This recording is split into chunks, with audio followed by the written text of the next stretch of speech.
μετά. Από ένα σημείο και μετά σε πάει μοναχό. Θες δεν θες να σε πάει μοναχό. Ναι, εντάξει, αλλά το γύρισα και εγώ επειδή να πάει λίγο από αριστερά. Ναι, άμα σε ρίξει αυλακές μέσα. Ναι, αυτό πάει μοναχό. Ναι, να σου πω κάτι, αυτός τώρα πρέπει κανονικά να πάει από τη μέση.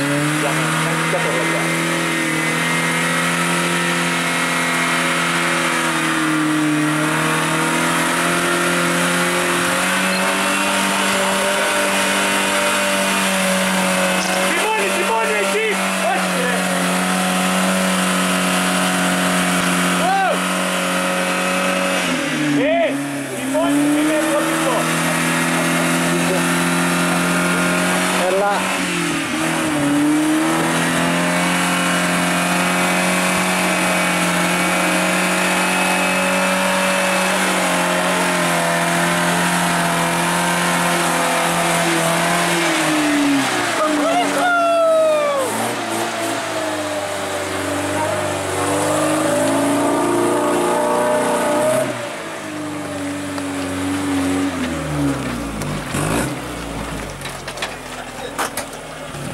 Για να μην ξαναπείς ποτέ ότι δεν μπορείς.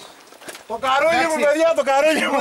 Κάποια δήλωση έχουμε. Μαλάκα, το καρούλι μου, ρε! Κάποια δήλωση έχουμε. Ωραίο το καρούλι μου, φίλε, ωραίο το καρούλι μου.